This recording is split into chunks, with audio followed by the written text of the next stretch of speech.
to go on vacation.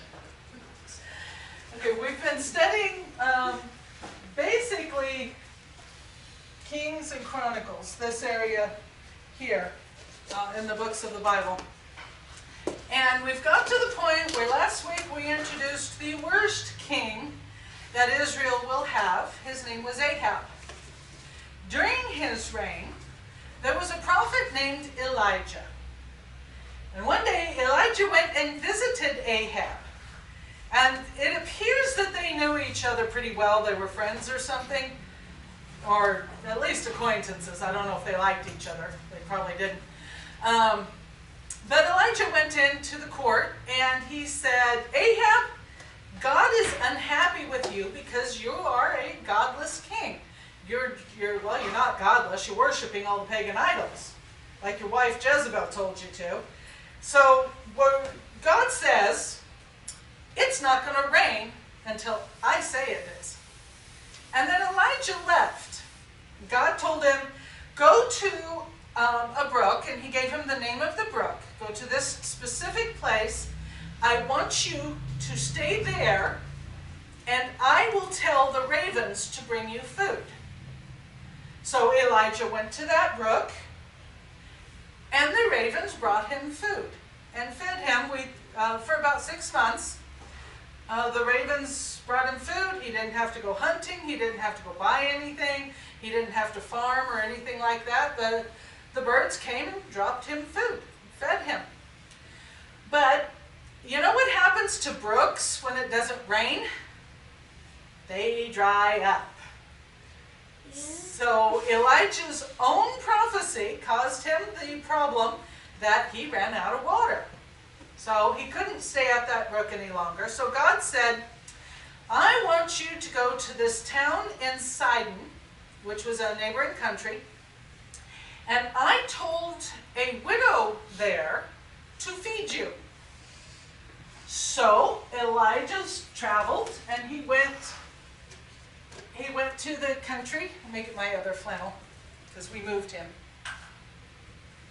He went to Sidon, and when he got there, he saw a woman out picking up sticks. And he said, lady, I'm really thirsty. Would you give me a cup of water, please? And the lady went to get him the cup of water. And he said, you know what, while you're getting the water, would you bring me a little piece of bread or something? I'm hungry too. And the lady said, dude, I was picking up sticks, so I could go start a fire and take that last little bit of oil and that last little bit of flour that I have and make a little, well, the King James calls it a little cake or a little bread. It was probably more like a tortilla. And then my son and I are going to eat this, and then we're going to die because the famine, there were no crops, there's no food, and I'm a widow, so we're poor, and we're just going to starve to death. So Elijah, it's a good thing God gives us bravery when we need to.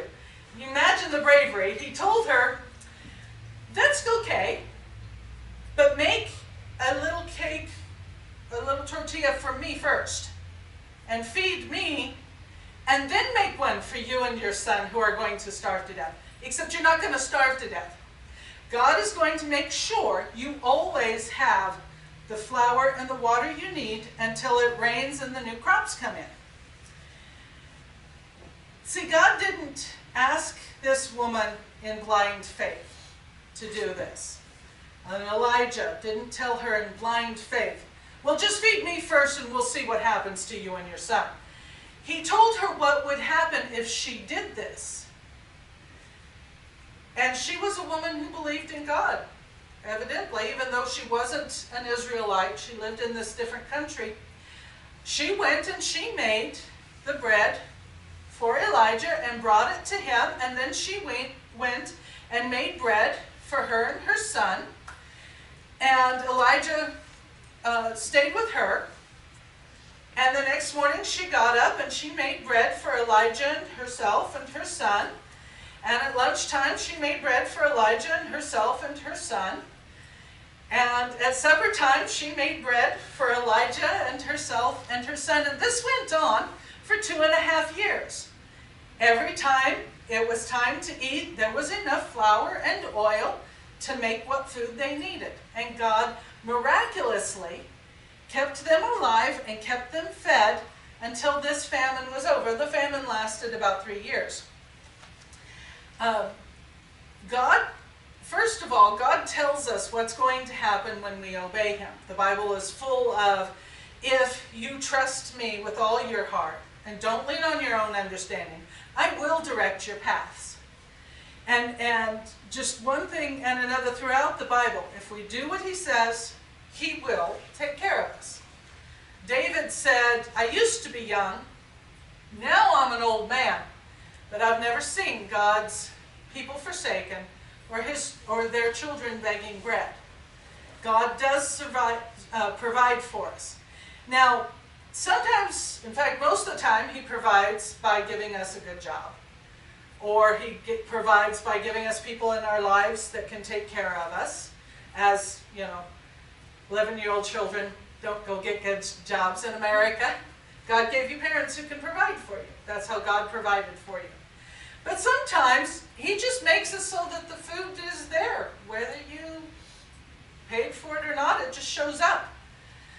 He will always take care of you and provide you whatever you need to accomplish His will in your life. That's different amounts for different people. If God wants you to be the financial support for 3 missionaries and 10 charities, He's going to make you rich because you need that in order to do what He told you to do. If God wants you to witness to someone who won't listen to anyone who has money, He may make it so you only have a little bit of money so you can witness to that person. He gives you whatever it is you need to accomplish His will in your life, but He will give you what you need. Miraculously, or what it looks like to us is the natural means of getting a job or whatever, He will provide for you in some way or another. Let's sing our song. I am a C, I am a C-H, I am a C-H-R-I-S-T-I-A-N, and I have C-H-R-I-S-T in my H-E-A-R-T, and I will L-I-V-E live eternally. I am a C, I am a C-H, I am a C-H-R-I-S-T-I-A-N, and I have C-H-R-I-S-T in my H-E-A-R-T, and I will L-I-V-E live eternally. Sizing is probably